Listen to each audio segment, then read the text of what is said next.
నుంచి విరమించుకున్నాను, వెనక్కి పోతాను ఇవన్నీ చెప్పిన తర్వాత కూడా ఆయన తీవ్రంగానే అరెస్ట్ చేశారు కదా. కాబట్టి అది ఏమీ ఎవరిని కాపాడదు. ఇంతకుముందు ఈ అనిత అరెస్టు చేస్తామనే కాకుండా రెడ్ బుక్ ప్రకారమే అన్నీ జరుగుతాయని కూడా ఒక మాట అన్నారు హోంమంత్రి.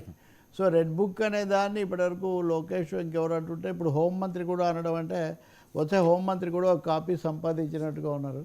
సో ఆ రెడ్ బుక్తో ఆమె వెళ్ళేట్టుగా రెడ్ బుక్ లీక్ కనిపిస్తుంది. రెడ్ బుక్ ఏమైనా లీక్ అయిందంటారా? పేజీలు లీక్ ఏం లేదు, అది వీళ్ళందరికీ ముందు నుంచి అందుబాటులోనే ఉంది. కాపీలు చాలా ప్రింట్ వేశారు, అవి వేసి వాళ్ళందరికీ కూడా అందించారు. అవన్నీ ఎప్పటికప్పుడు ఆన్లైన్, యాక్చువల్గా రెడ్ బుక్ ఆన్లైన్ అనేది ఇప్పుడు నడుస్తుంది. అందులో తప్పకుండా ఈ మాటలు వీటన్నిటిలో హోంమంత్రి ఒకటి అరెస్ట్ ఎవరి నిర్ణయం తీసుకుని అరెస్ట్ చేయాల్సింది మళ్ళీ ఆమె కదా. కాబట్టి ఇంకోటి కూడా అన్నారు ఆమె, అంతర్యుద్ధం వస్తుంది ప్రభుత్వంలో, అది ఇది మా కూటమిలో అన్నారు, మీ లోపల అంతర్యుద్ధం రాకుండా చూసుకోండి వైసీపీలో అని.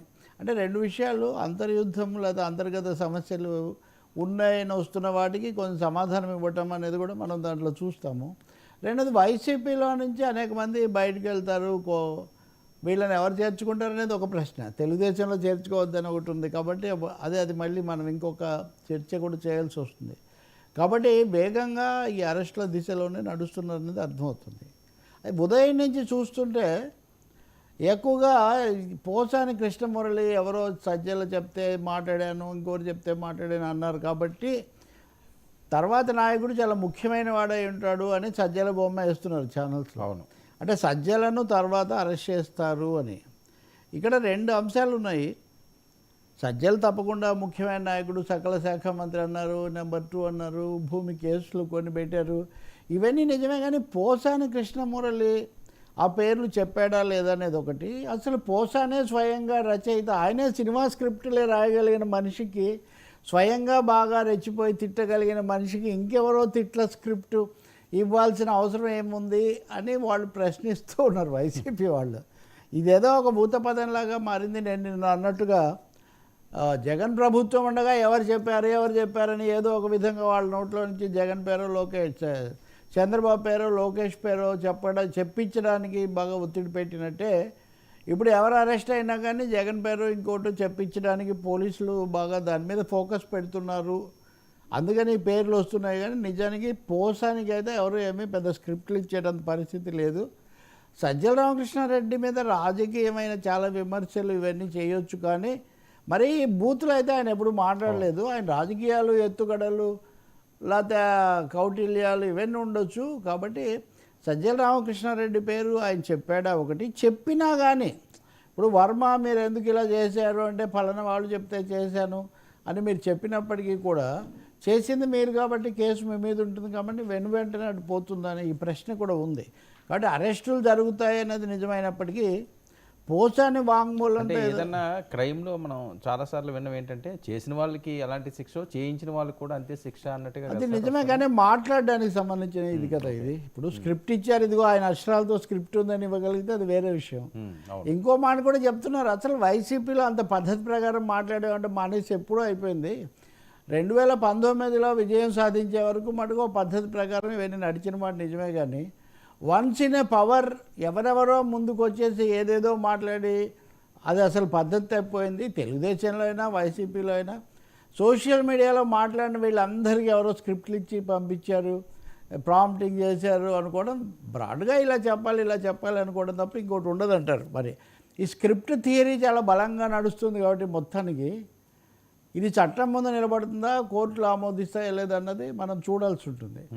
దానితో నిమిత్తం లేకుండా అరెస్టులు అయితే జరగబోతున్నాయి. రకరకాల కేసులు, రకరకాల కోణాల్లో అరెస్టులు జరిపి ఒకటి వైసీపీ వాళ్ళు ఇప్పుడు ఉదాహరణకు నిన్న అగ్రెసివ్గా ఉన్నారు కొంచెం. ఇప్పుడు మొన్న ఎమ్మెల్సీ ఎన్నికలు జరిగాయి 3 చోట్ల, కృష్ణా, గుంటూరు, అక్కడ బాగా ఘర్షణలు, మధ్యాహ్నం తర్వాత ఆరోపణలు చాలా ఎక్కువగా వచ్చాయి. ఇప్పుడు ఎమ్మెల్సీ లక్ష్మణరావుని పోలీసు అధికారి దాదాపు ముఖాముఖి ఢీకొనటం, లేకపోతే కొంతవరకు ఆరోపణలు కూడా గురి కావడం అది జరిగింది. కాబట్టి అగ్రెసివ్ స్టాండ్ తీసుకోవాలి అనే ఒక వైఖరి అయితే ఎన్డీఏ తీసుకున్నట్టు కనిపిస్తుంది. అంటే దూకుడు పెంచాలి, ఏమాత్రం మనం తగ్గకూడదు. అనేటటువంటి వైఖరితో ముందుకు వెళ్తున్నట్టుగా కనిపిస్తుంది. సార్ మరి వీళ్ళు ముందున్న కర్తవ్యం ఏంటి ఇప్పుడు?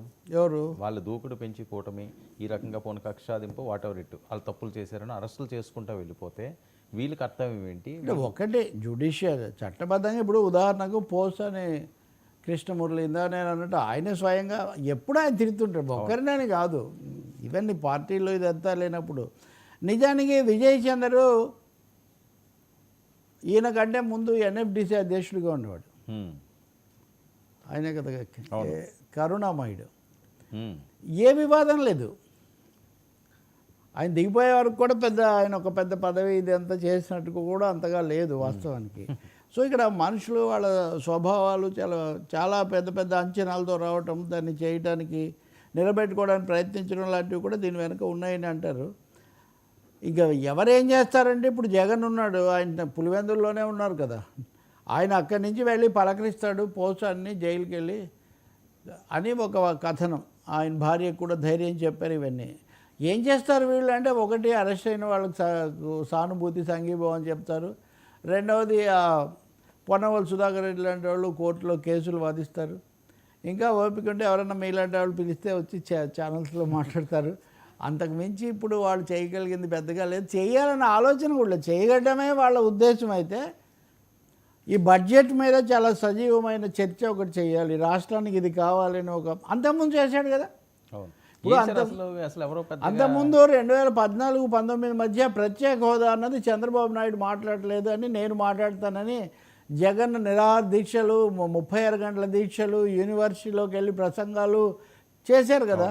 ఆఖరికి వైజాగ్లో ఈ పెట్టుబడుల శిఖరాగ్ర సభ జరుగుతుంటే భాగస్వామ్య సదస్సు దాన్ని అడ్డుకోవడానికి వెళ్ళటం, విమానాశ్రయంలో ఆయన్ను అరెస్ట్ చేయడం, ఇవన్నీ కూడా జరిగాయి కదా. ఇప్పుడు ఎందుకు చేయడం లేదు? ఇప్పుడు ప్రతిపక్ష హోదా తప్ప ప్రత్యేక హోదా గురించి ఎందుకు మాట్లాడలేదు? ముఖ్యమంత్రిగా ఇప్పుడు మాట్లాడాలంటే ముఖ్యమంత్రిగా ఉన్నప్పుడు ఎందుకు మాట్లాడలేదు అనే ప్రశ్న కూడా వస్తుంది. కాబట్టి అందుకని నిజంగా మీరు చెప్పాలంటే వైసీపీ తనను తాను కాపాడుకోవాలంటే, ఎవరైనా ఏ పార్టీ అయినా తనను తాను కాపాడుకోవాలంటే ప్రజల దగ్గరికి వెళ్ళాలి, ప్రజల కోసం నిలబడి వాళ్ళ కోసం పనిచేయాలి, పోట్లాడాలి. అది చేస్తారా లేదా అన్నది వాళ్ళు చూసుకోవాలి. రెండవది, ఇప్పుడు ఒక్కొక్కరిని అరెస్ట్ చేస్తుంటే ఎవరికి వాళ్ళు వ్యక్తిగత రక్షణతో చాలా చెదురు అయిపోతున్న పరిస్థితి కూడా ఉంది. ఇప్పుడు మీరు చూడండి, ఇప్పుడు శ్రీహరి అని ఉండేవాడు అది వరకు సిపిఆర్ఓ, ఇప్పుడు ఆయన జగన్ ప్రధాన కార్యదర్శిగా నియమించాడు పార్టీకి. అంటే రాజకీయ నాయకులు, మాజీ మంత్రులు, ఇంతమంది ఉండగా శ్రీహరిని ఎందుకు నియమించాల్సి వచ్చిందంటే, కోఆర్డినేషన్, ఈ సమన్వయానికి సంబంధించిన పనులు కాస్త అందుబాటులో ఉండి చెప్పినట్టు వినేవాళ్ళు, వీళ్ళని ఎలా సమకూర్చుకోవటం అనే పనిలో ఉన్నట్టు కనిపిస్తుంది. అందుకనే నేను అనుకుంటాను ఇప్పటికైతే కాలక్షేపం, సమయాన్ని గడపడం, కాలాన్ని గడపటం, కోర్టుల్లో కోర్టుల్లో గట్టెక్కడ అంటే ఈ కేసులు ఇవన్నీ కింద వాళ్ళ దాకా కాదు. ఇవి ఎక్కువగా ఒక చుట్టూ ఉన్న ఒక సమూహం, ఒక ఆయా చోట్ల కొంతమంది వ్యక్తులు వీటికి ఉన్నారు తప్ప వైసీపీ వాళ్ళు తెలుగుదేశం వాళ్ళు కూడా అదే అంటారు. మేము మామూలు వైసీపీ కార్యకర్తలు ఏమంటున్నాము, గ్రామాల్లో ఓట్లు వేసారనో ఇంకోరనో వాళ్ళని మేము ఏం అంటలేదు కదా. ఎవరైతే మా మీద నోరు పారేసుకున్నారో, ఎవరైతే దాడులకు వీటికి పాల్పడ్డారో వాళ్ళనే కదా మేము టార్గెట్ చేస్తున్నాము. ఇప్పుడు కొంతమంది మీద వాళ్ళే భరించలేని మాటలు మాట్లాడిన వాళ్ళు కూడా ఉన్నారు. అటువంటి వాళ్ళు ఇక్కడ కూడా ఇది వరకు ఉండేవాళ్ళు. కాబట్టి తప్పకుండా ఇది ఒక ప్రాసెస్ జరుగుతుంది. అది ఏడాది అయితే కొంచెం ఒక కొలిక్కి రావచ్చు, ఇంకా ఏడాదికి దగ్గరకు వచ్చింది కదా. ఈ బడ్జెట్ ఇది అయిన తర్వాత రెండోది అమరావతి, దాని తదుపరి దశ ఏమవుతుంది, విశాఖ ఏమవుతుంది, ఇట్లాంటి అంశాల మీద కూడా ఇది ఆధారపడి ఉంది. బీజేపీ వైఖరి ఏంటి? ఇప్పుడు బీజేపీ కొత్త అధ్యక్షులు ఎవరు వస్తారు, వాళ్ళు ఏం వైఖరి తీసుకుంటారు. మూడో విషయం వాస్తవంగా మన దీంట్లో లేదు, కానీ ఇప్పుడు జనసేన కూడా తదుపరి కార్యాచరణ ఎలా ఉంటుంది?